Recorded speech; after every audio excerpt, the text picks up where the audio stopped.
Okay.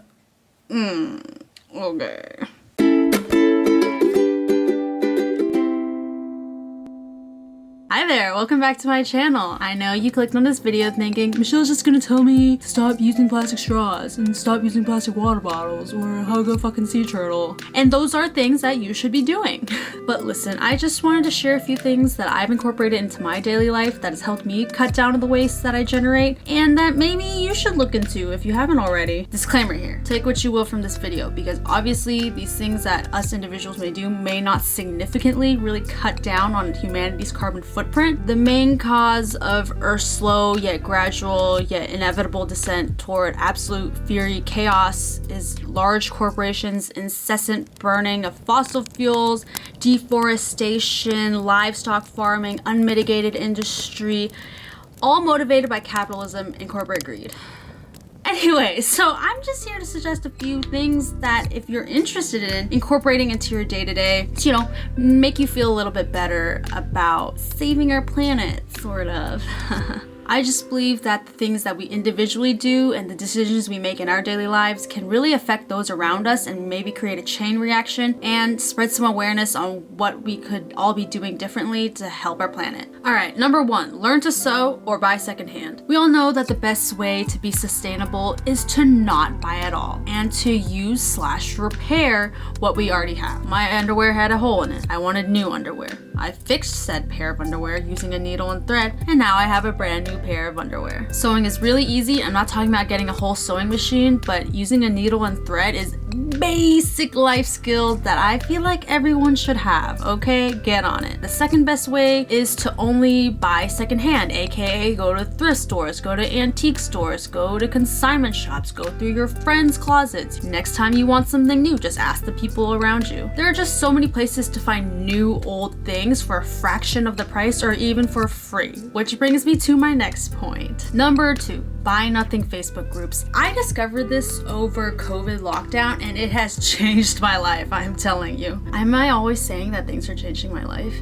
This group is amazing. It's a community-based Facebook group where if you are in search of something, you can post in there and anyone in community who has it laying around who doesn't want it anymore can contact you. Or if you are looking to get rid of stuff and someone else is in need, they can contact you to pick it up too. It's just wins for everyone. My new recent hobby that I've picked up is posting things that I just do not want anymore. I get like a high off like decluttering. This way you can declutter and give to someone in need and know it'll actually be used. I've given everything away from clothes, school supplies, toys, water bottles, truly just random shit laying around my house. And when I needed envelopes for my Etsy shop, I literally just posted, hey, anybody got some envelopes? And I got way more than enough envelopes I have ever needed for my Etsy store. I will never have to buy envelopes again. Actually, you know what? That reminds me, I do need a mixing bowl. I need a post in there asking for one, actually. And if your area doesn't have a buy nothing group, make one. Invite your homies. Start posting stuff that you need or that you're trying to get rid of. All right, moving on to number 3. Stop using Amazon. First off, I hate the packaging that everything comes with. People buy these small replacement parts and it'll come in a giant ass box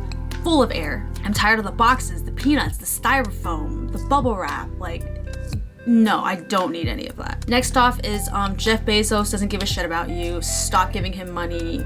Fuck that guy. And last of all is like, I just really like the store experience of being able to walk into a store, have people help me if I need, being able to use coupons. Personally, I just love the instant gratification of being able to go to a store and buy it and immediately have it when I need it instead of waiting for delivery. And I know in times of COVID, it's way harder for us to be going out and going into stores, so I totally understand that. But there are a ton of other different ways to get stuff that you want, like going on Etsy, going on small artist shops. Like, make a real person happy with your purchase.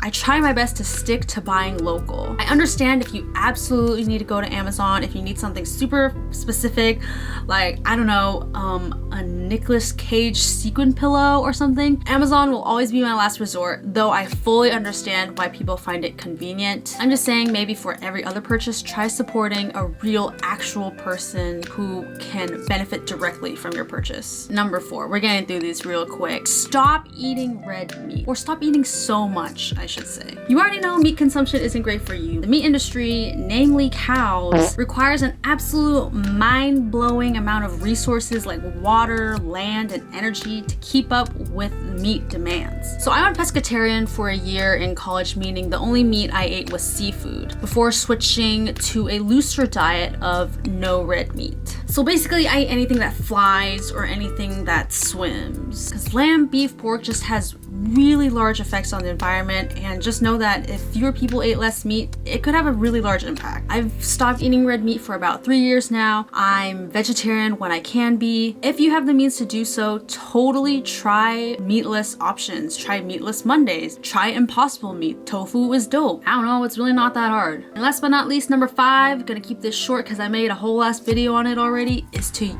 get a menstrual cup or to get period underwear if you are a menstruator. There's just so many sustainable period options out there. So many brands of cups, so many brands of period underwear, so many places where you can buy reusable cotton pads. Not only is this an environmental thing, this is also a huge convenience thing for me. Do you know how many pads and tampons that I'm not soaking through every month? Do you know how empty my trash can is now? I understand that it's really hard to become completely waste-free on your period, but I'm just saying, cutting down on the number of bloody pads of yours that go into the landfill is, you know, good. Personally, I have the Lunette menstrual cup, and I have 2 brands of period underwear. I've tried Thinx and I've tried DearKate. I love using the 2 of them together. And that's kind of my last point. If you want to know more about my thoughts on menstrual cups, you can go to this video. If you got to the end of this video, thank you so much for watching and for hearing me out. And if after watching this video you're still not convinced to try out these lifestyle changes I suggested, then you're a chump and you should immediately unsubscribe. Just kidding, please don't leave me. I need you here, keep watching. Please stay.